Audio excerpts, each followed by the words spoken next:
नमस्ते। जय गुरुदेव, जय श्री राम। आप देख रहे हैं YouTube channel 21st century astro Vastu और मैं हूं मनोज कुमार। ये विशेष वीडियो यूट्यूब का ये विषय के ऊपर सबसे पहला यूट्यूब वीडियो है। ये वीडियो में मैं आपको बताने वाला हूं 22 जनवरी को जो राम लल्ला की प्रतिष्ठापना का मुहूर्त चयन किया हुआ है उसके बारे में, उसका स्टेप बाय स्टेप एनालिसिस के बारे में, उसकी क्या विशेषताएं है वो आप जानेंगे। आप अंकशास्त्र के हिसाब से भी उसका महत्व जानेंगे और सबसे अंत में कृपया सब पूरा वीडियो देखिए। अंत में आप जानेंगे क्या ये मुहूर्त भारत को विश्व गुरु बनाने में सहायता करेगा क्या नहीं। तो ध्यान से देखिए मेरा पूरा वीडियो। आप देख रहे हैं 21st century astro Vastu YouTube channel. मैं हूं मनोज कुमार। आप हर भारतवासी जिसकी इंतजार कर रहा था, महीनों से सदियों से कर रहा था, वो घड़ी जल्द ही आने वाली है। 22 जनवरी 2024 को राम लल्ला की प्रतिष्ठापना मोदी जी के हाथों होने वाली है। जो मुहूर्त चयन किया हुआ है वो 12 बजकर लगभग 30 मिनट का मुहूर्त है और वो मुहूर्त खाली 84 सेकंड्स का है। तो बहुत ही छोटा मुहूर्त है लेकिन बहुत ही अच्छा मुहूर्त है। वो मुहूर्त के बारे में ज्योतिष शास्त्रीय हिसाब से डिटेल विस्तृत एनालिसिस करने से पहले मैं आपको मेरा कर्तव्य समझता हूँ कि जो राम लल्ला की हिस्टोरिक ऐतिहासिक जजमेंट सुप्रीम कोर्ट में 2019 को दी, उस दिन की मुहूर्त और विशेषता भी पहले जानेंगे। 2019 दिन था शनिवार, 9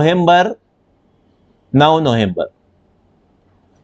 उस दिन शनिवार के दिन लगभग 11 बजे सुप्रीम कोर्ट ने ये ऐतिहासिक जजमेंट दे दी कि अभी राम लल्ला के मंदिर बनाने में कोई भी प्रॉब्लम आपत्ति नहीं है, जल्दी से जल्द राम लल्ला का मंदिर बनाया जाए। ये ऐतिहासिक जजमेंट दी गई। वो तिथि थी द्वादशी तिथि विष्णु को बहुत प्रिय है। द्वादशी तिथि की प्लैनेट ग्रहों के हिसाब से हर एक तिथि का देवता होते हैं। तो द्वादशी तिथि के देवता ग्रह देवता है बुध, मर्क्यूरी, और ज्योतिष शास्त्र में विष्णु अवतार बुध ग्रह के अंडर ही आता है। और राम लल्ला राम जी भी विष्णु के अवतार थे, उनको मर्यादा पुरुषोत्तम कहा जाता था। वो नक्षत्र था 2019 में जिस दिन जजमेंट आई, वो नक्षत्र था शनिदेव का नक्षत्र उत्तरा भाद्रपदा। उत्तरा भाद्रपदा का अर्थ यही है कि अंत में सबका मंगल। लेट होता है लेकिन अंत में सब अच्छा होता है। और कौन से भी धार्मिक धर्म के आधारित महत्वपूर्ण इवेंट के लिए आकाश में गुरु महाराज गुरु ग्रह की पोजीशन बहुत इंपॉर्टेंट होती है।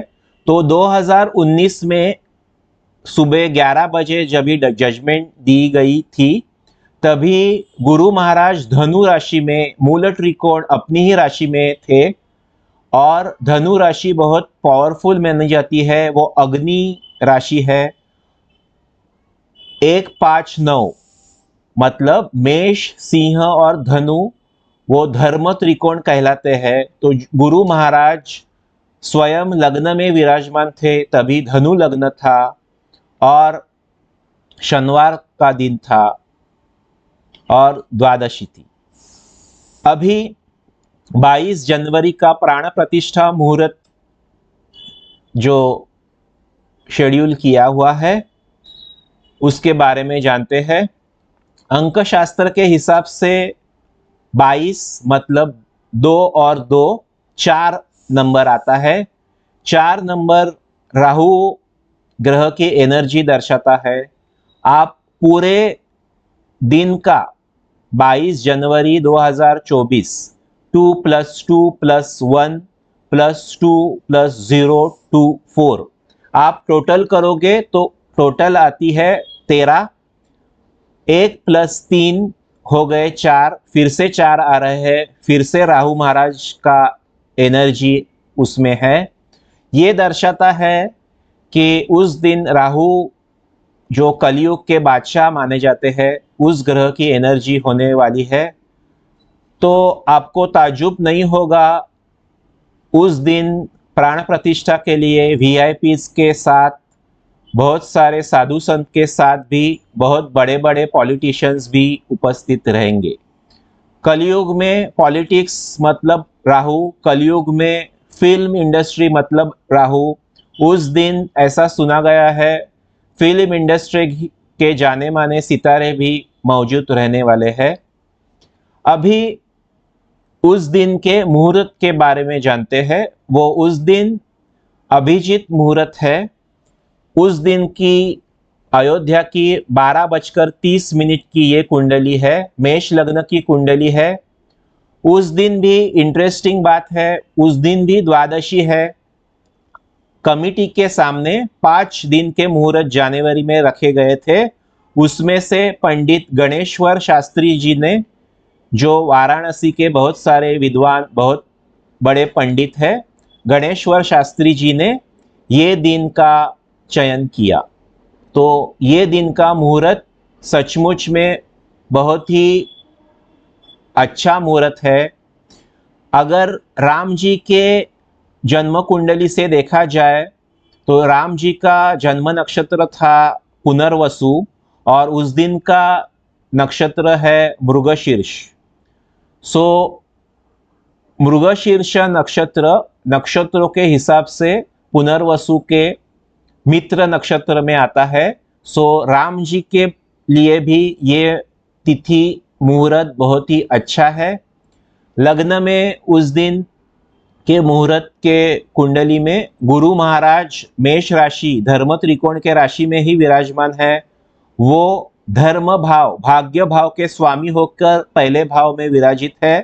वो लाभ भाव के शनि महाराज जो कुंभ राशि में बैठे हुए हैं उस दिन उससे लाभ योग कर रहे हैं। ये योग सीधा सीधा दिखाता है उस दिन के मुहूर्त को आकाश से गुरु महाराज और शनि महाराज दोनों के आशीर्वाद है। और मंदिर का एडमिनिस्ट्रेशन भी बहुत ट्रांसपेरेंट होगा, धर्म का फॉलो करने वाला होगा। जाते हैं मुहूर्त के चार्ट कुंडली के दूसरे घर में चंद्रमा विराजमान है। चंद्रमा मन का कारक होता है, चंद्रमा लोगों का कारक होता है और उस दिन में चंद्रमा वृषभ राशि में है, मृगशीर्ष नक्षत्र में दूसरे चरण में है। दूसरा चरण पृथ्वी तत्व का होता है। तो ये मुहूर्त स्टेबिलिटी के हिसाब से, स्थायी भाव के हिसाब से बहुत ही अच्छा मुहूर्त है।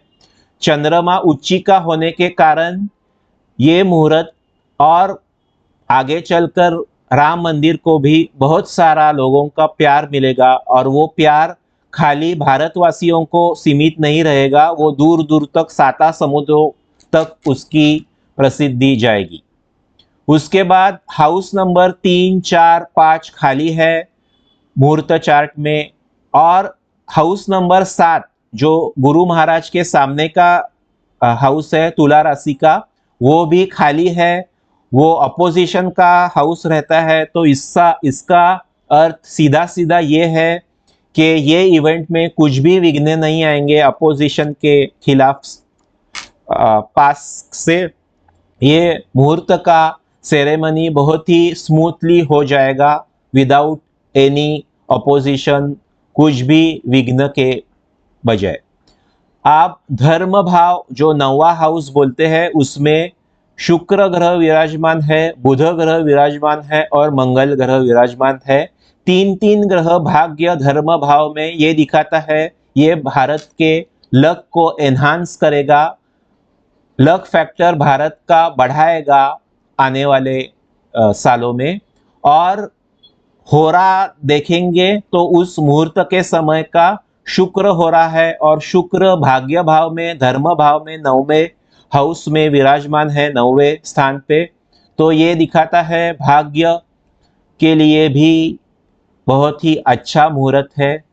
10वें घर जाएंगे तो सूर्य जो अभिजीत मुहूर्त में सूर्य बिल्कुल आसमान में टॉप पे सिचुएशन पे 12:30 पे मुहूर्त के समय होगा। सूर्य मीन्स एडमिनिस्ट्रेशन, सूर्य मीन्स राजनीति, सूर्य मीन्स राजा। तो मोदी जी के हाथ से ये शुभ मुहूर्त प्राण प्रतिष्ठा होने वाली है। तो ये दर्शाता है ये मुहूर्त मोदी जी के लिए भी बहुत अच्छा मुहूर्त है। और बहुत ही इंटरेस्टिंग फैक्ट ये है उस दिन का योग जो बोलते हैं वो इंद्र योग है। और आप जानते ही हैं इंद्र देवाधिराज थे, वो देवों के राजा थे। तो ये दर्शाता है कि आकाश से सभी देवताओं के सूक्ष्म एनर्जीज के आशीर्वाद इस मुहूर्त को है। और एक इंटरेस्टिंग बात, प्रजातंत्र के राजा प्रधानमंत्री होते हैं। तो एक प्रधानमंत्री एक राजा दूसरे राजा का प्राण प्रतिष्ठा करने वाला है। ये बहुत ही अच्छी बात है क्योंकि राम लल्ला लॉर्ड राम अपने अयोध्या के राजा थे। सो मोदी जी प्रजातंत्र लोकतंत्र के राजा है। तो एक राजा के हाथ से दूसरे राजा का प्रतिष्ठापना बहुत ही अच्छी मुहूर्त पे होने वाली है। उसके बाद 11वां घर, उसमें शनि महाराज कुंभ राशि में विराजमान है।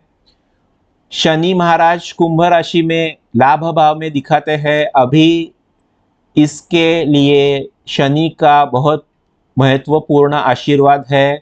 शनि दर्शाता है डिलेज, ऑब्स्टेकल, विलंब। सो भारतवासियों में ने ये क्षण के लिए बहुत सदियों के प्रतीक्षा की है। तो अभी शनि महाराज के बहुत आशीर्वाद ये मुहूर्त को है। 12वें भाव में देखे जाए तो राहु महाराज है। राहु 12वें घर का अच्छा नहीं माना जाता, बट क्योंकि बाकी सब कुंडली बहुत अच्छी है तो वैसे देखा जाए तो ये राहु बिल्कुल बुरा नहीं है। राहु का मतलब है सोशल मीडिया।